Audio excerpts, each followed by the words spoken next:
DPR. Berdasarkan putusan MK, MPR memutuskan apakah presiden dan atau wakil presiden diberhentikan atau tidak.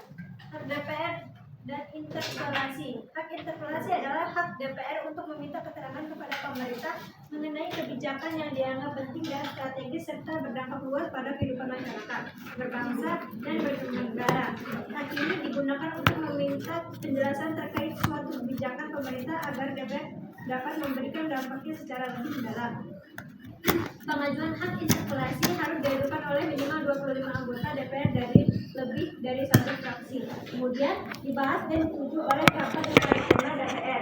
Jika disetujui, presiden atau pimpinan lembaga terkait dapat diminta hadir untuk memberikan penjelasan di rapat paripurna berikutnya. Syarat quorum untuk pengajuan dan pengambilan keputusan hak interpelasi di DPR Indonesia adalah: 1. Quorum kehadiran minimal 2/3 dari jumlah seluruh anggota DPR untuk bisa mengajukan hak interpelasi. Dengan jumlah anggota DPR sekitar 560 orang, maka minimal harus hadir sekitar 373 anggota DPR atau sekitar 66% dari total anggota DPR. 2. Untuk keputusan pengesahan usul interpelasi dalam rapat paripurna DPR dibutuhkan persetujuan minimal 2/3 dari anggota DPR yang hadir, yaitu sekitar 248 anggota DPR. 3. Selain itu, dalam praktiknya pengajuan harus disetujui oleh rapat paripurna yang dihadiri oleh lebih dari separuh anggota DPR serta perwakilan lebih dari separuh fraksi yang ada. Terus hak angket. Hak angket adalah hak DPR untuk melakukan penyelidikan resmi terhadap suatu kebijakan atau pelaksanaan pemerintah yang diduga melanggar peraturan perundang-undangan atau menimbulkan kerugian negara. Hak angket lebih lanjut digunakan untuk menguji dan menelusuri kebijakan atau pelaksanaan tersebut serta meminta pertanggungjawaban dari pejabat pemerintah yang berkaitan. Hak ini berbeda dengan hak interpelasi yang hanya meminta keterangan saja. Sedangkan hak angket bertujuan untuk investigasi lebih mendalam dan bisa melebarkan penyelidikan. Oke, stop nak. Oke. Ketika kita berbicara impeachment hari ini adalah ada sebuah mekanisme yang berbeda dibanding dengan sebelum reformasi.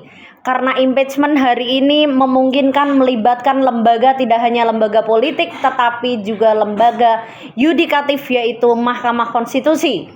Kalau dulu memberhentikan presiden di tengah jalan cukup sidang istimewa MPR, maka hari ini sebelum sidang istimewa MPR harus melalui sebuah tahapan, yaitu DPR menggunakan hak-haknya. Yang pertama hak interpelasi, yang kedua hak apa?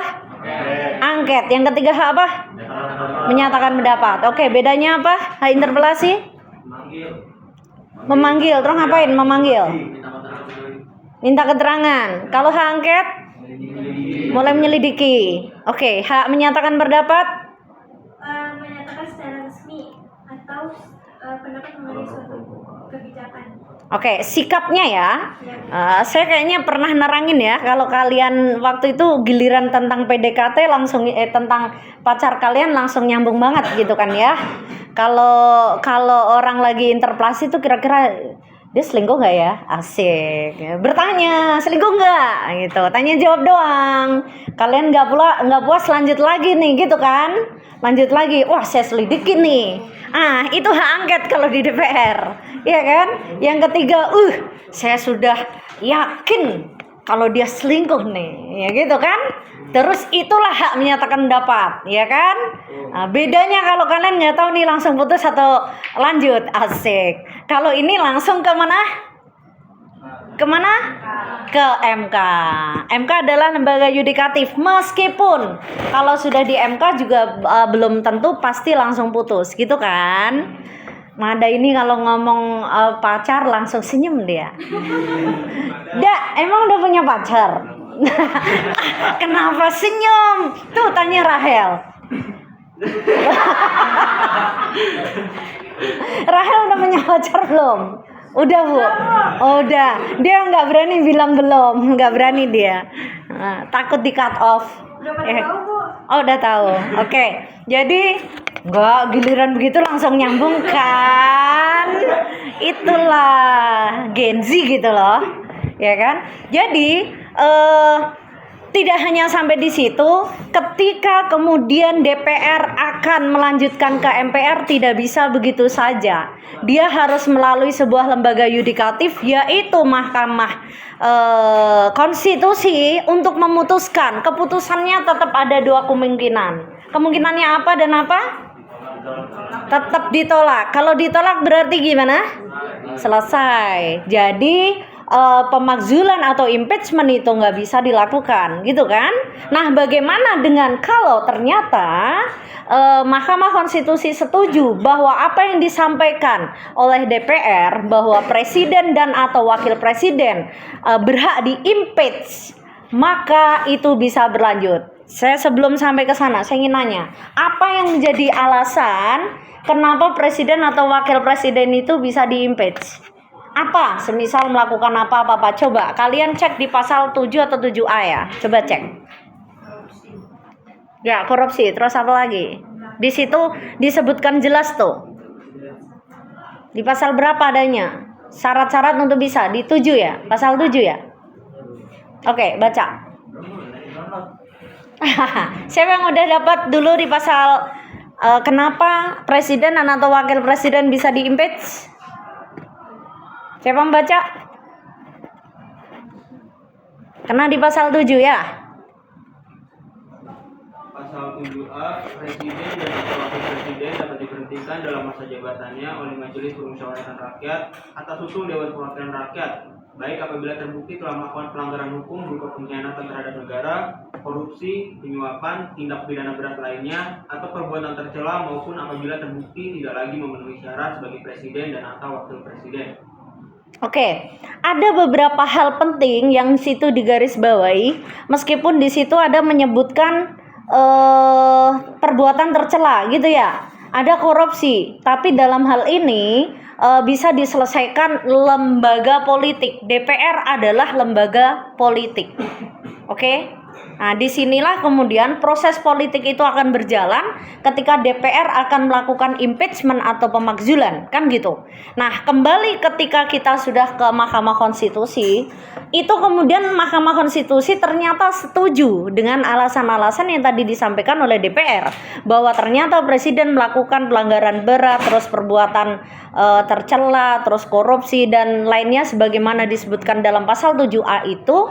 Selanjutnya apa? Apakah sudah pasti begitu MK juga setuju apa yang disampaikan oleh DPR?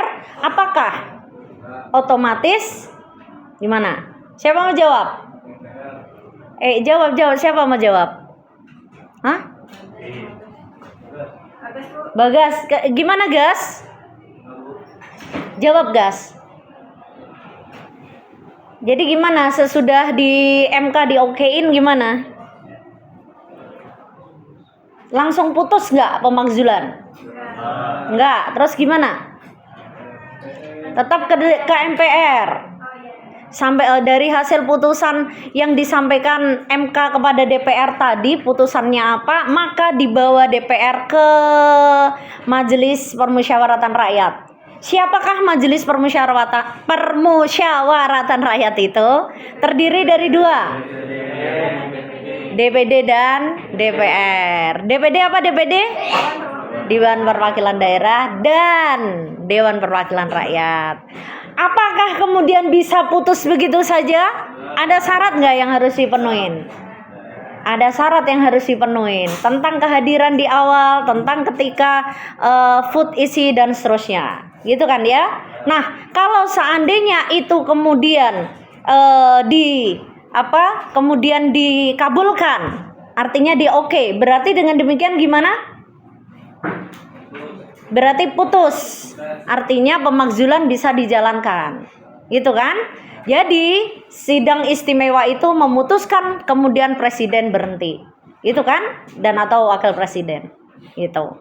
Nah, kemudian kalau seandainya ternyata meskipun sidang istimewa ternyata DPR dan DPD yang kemudian menjelma menjadi MPR ketika di vote tetap kalah, tetap tidak bisa dilakukan pemakzulan. Artinya apa? Bahwa pemakzulan ini sebuah proses yang panjang. Sesungguhnya lembaga yudikatif ternyata hasilnya tidak sepenuhnya bisa dipakai, tetapi dalam hal pemakzulan lebih dominan ke lembaga politik yaitu MPR, meskipun sudah melalui proses yudikatif yaitu di Mahkamah Konstitusi.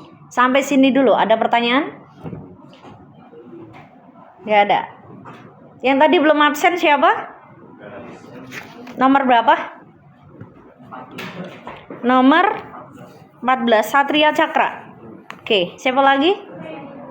Nomor berapa, Neng? 04 Tania. Oke, siapa lagi? Nomor berapa, Neng? 23 Davina. Oke, siapa lagi? Berapa? 35 Muhammad Dafa. Oke, ada lagi? Habis? Hah? 10 Christopher. Oke, ada lagi? Nggak ada. Jadi ada yang nggak masuk ya hari ini ya. Hanifa, Cynthia. Ya. Hah? Jam berapa? Lah kan harusnya masuk dulu. Lah ini kan banyak yang 1:30. Ada Bu, jam 1. Oh, siapa dia? Cynthia Wulandari. Oke, sama? Satunya lagi belum ada info Bu. Oke. Muhammad Dafa?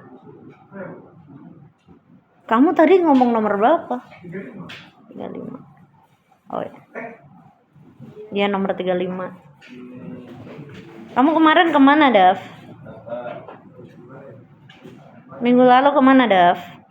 Windy nggak ada?